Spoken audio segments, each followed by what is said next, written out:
Miss হবে না আপনার পছন্দের টিভি শো। দেখুন জি5 অ্যাপে একদম ফ্রি। না জেনে কোনো কথা বলতে আসবে না তুমি। বুঝলুম সব বুঝলুম। এতদিনে তোমার স্বরূপতে যে কি মা, সে তো আমি এবার বুঝে গেলুম। আর বলতে হবে না আমায় কারো। পুতুল,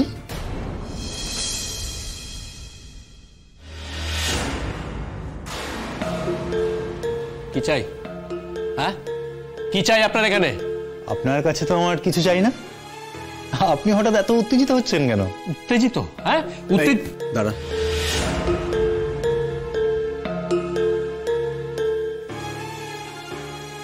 আপনি হঠাৎ এতদিন পরে মুখ কেন? দেখুন, আমাদের কোনো টিচার ফিচারের কোনো প্রয়োজন নেই। সেটা না হয় আমিই বুঝবো।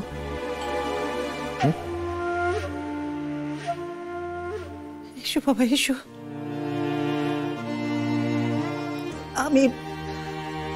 আমি না ওই তোমার কাছে খবর পাঠাবো মনে করছিলাম, কিন্তু পেরে ওঠেনি গো।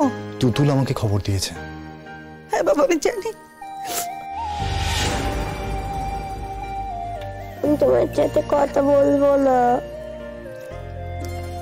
আমি মরেই যাচ্ছিলাম জানো। তুমি একবার আমাকে দেখতেও আসোনি। পুতুল, আমি এখানে ছিলাম না, আমি বাইরে গিয়েছিলাম। কালকেই ফিরেছি, আর কালকে আমি ফোনটা পাই। কালকে ফোনটা পেয়েছি, আজকে চলে এসেছি। কি হয়েছিল তোমার? মা, বাইরের লোককে জানাবার কোনো প্রয়োজন নেই যে তোমার সমস্ত মেয়ের কি হয়েছে। কে বাইরের লোক? হ্যাঁ, কে বাইরের লোক? বলি তোর কাছে ও বাইরের লোক, আমার কাছে নয়। আমার কাছে ও আমার মেয়ের সবচেয়ে বড় হিতাকাঙ্ক্ষী। আমি তো নিজে ঠিক করেছিলাম যে তুমি এলে আমি তোমার হাত দুটো ধরে বলবো যে বাবা তুমি এখানে মাঝে মাঝে এসো, নইলে আমার মেয়েটাকে তো আমি বাঁচাতে পারবো না। বউটা চলে গেল, আর তার এমন অবস্থা। কখনো না। এই বাড়িতে এসব কিছুতেই হবে না। এই বাড়িতে কিসব হবে না? শুনুন, আপনার মতো মানুষের চরিত্র না আমার খুব ভালো করে জানা হয়ে গেছে। আপনি আমার দিদির সঙ্গে ফুর্তি করবেন বলে এ বাড়িতে আসার পথ খুঁজছেন। আমি কিন্তু এই ঘটনা কিছুতেই ঘটতে দেব না। Shut up!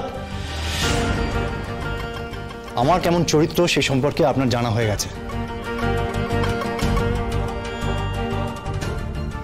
আপনি যাকে বিয়ে করেছেন তার কেমন চরিত্র সে সম্পর্কে কি আপনার জানা হয়েছে? যদি না জানা হয়ে থাকে তাহলে চিন্তা করবেন না। আমি আজকে ছবি টবি সব সঙ্গে নিয়ে এসেছি, জেনে নেবে। তাহলে ভবিষ্যতে আর এই ধরনের কথা বলতে হবে। এসব কি বলছেন আপনি? যেটা সত্যি সেটা বলছি। ছবি তো আর মিথ্যা কথা বলবে না। পলাশ, চলো তো, আমাদের এমনিতেও দেরি হয়ে যাচ্ছে। আর আজকে তো মনে হচ্ছে না খাবার দাবার কিছু জুটবে বলে কপালে। আর এসব বাজে কথা শুনে তো কোনো লাভ নেই। লোকে এরকম নানা কথা বলতেই আছে। চলো তো, চলো। না দাঁড়াও। আচ্ছা, কিসের ছবি দেখি? কি না, কোনো ছবি দেখাতে হবে না পলাশ, কোনো ছবি দেখতে হবে না। তুমি তো জানো, বলো যে আজকাল কম্পিউটারে কত ধরনের ছবি বানানো যায়, জানো না? এসব কিন্তু করা হচ্ছে তোমার মনোবল ভাঙার জন্য। সেরকম দিন এলে আমি নিশ্চয়ই দেখাবো, তবে অকারণে কারো সংসার ভাঙার ইচ্ছে আমার নেই।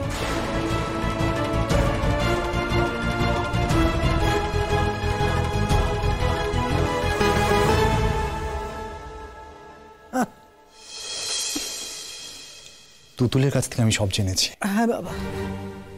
আপনার মেয়ের প্রতি কতটা অবহেলা হচ্ছে সবই আমি জেনেছি। ওর প্রয়োজনীয় চিকিৎসার জন্য ডাক্তারটুকু ডাকা হয়নি। ওরা চিকিৎসা না করালে ওর চিকিৎসাটাও হতো না।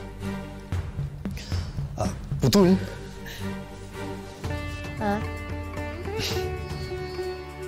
এই নাও, এটা তোমার জন্য। দেখো। আমার দেখো মাস্টারমশাই আমার জন্য কত ফল নিয়ে এসেছে। ধন্যবাদ মাস্টারমশাই। মা তুমি এতক্ষণ তোমার ছেলের কাছে বলছিলে না ফল এনে দিতে, হ্যাঁ তোমার ছেলেরা কেমন করে বলছিল ফল এনে দিতে পারবে, তারপর তোমার ছোট বউয়ের কাছে কেমন ভাবে বিক্রি করছিলে তুমি ফলের জন্য। এই দেখো মাস্টারমশাই কত ফল এনে দিতে। ও মাস্টারমশাই এই ফলগুলো সব আমার। বেশি তো নেই পুতুল, সবই তোমার। ডাক্তারবাবু তোমায় ফল খেতে বলেছেন না? কি ব্যাপার বলুন তো, এসবই ফল টল দেখিয়ে কি আমার মায়ের সহানুভূতি আদায়ের চেষ্টা করছে? সেটা কি চেষ্টা করছি সেটা না হয় আমার মধ্যেই থাক। না, তা বললে তো হবে না। এই যে আমাদের মা তো নিজের গার্জেন নয়, আমরা অ্যাকচুয়ালি মায়ের গার্জেন। গার্জেন? তুই আমার গার্জেন হলে কবে থেকে আমি শুনি? আর শোন, আমার এই বয়সে না কাউকে আমার গার্জেনের দরকার নেই। অত গার্জেনগিরি করবি না একদম আমার সাথে। দুজনকেই বলে দিল খাবার এখানে টেবিলে রাখা আছে, নিজেরা বেড়ে বুড়ে খেয়ে নিও বলে দিল। বাবা চলো দেখি, তুমি আমার সঙ্গে উপরে চলো। না মা, উনি ওপরে যাবেন না। একজন বাইরের লোক এসে কয়েকটা ফল এনে দিল তোমার মেয়েকে, আর তুমি ওনাকে ওপরে পাঠিয়ে দিচ্ছ। সঙ্গে মেয়েকেও পাঠিয়ে দাও তাহলে। প্রতীক্ষা, তুমি যদি আর একটু বেফাস কথা বলো তাহলে আমি কিন্তু বাধ্য হব তোমার সংসারটা ভাঙতে। দেখুন আপনি শুধু শুধু আমাকে ভয় দেখাবেন না। হ্যাঁ আচ্ছা, শুধু শুধু ভয় দেখাচ্ছি তো?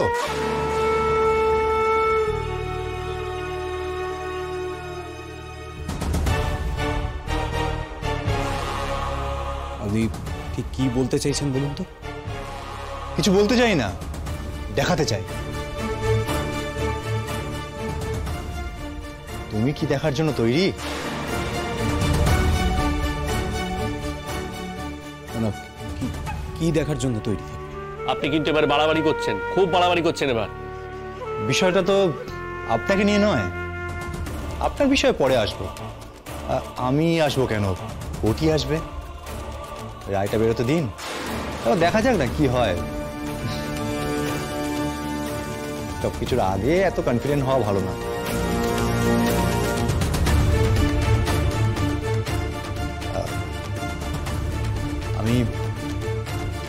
আমি আপনাকে একটা কথা বলতে চাই। হ্যাঁ বাবা বলো বাবা, কিন্তু আমি তোমাকে আগে থেকে আরেকটা কথা বলে রাখি। এই যে এরা যে তোমাকে এত অপমান করছে না বাবা, দেখো আমার কোনো হাত নেই এতে। আমি স্বীকার করছি গো, পদে পদে বুঝতে পারছি গো বাবা, আমি পদে পদে বুঝতে পারছি যে আমি এদের মানুষ করতে পারিনি। কিন্তু তাই বলে কিন্তু তুমি রাগ করে বাড়িতে আসা বন্ধ করে নে। জি5 ডাউনলোড করুন আর সব এপিসোড দেখুন একদম ফ্রি।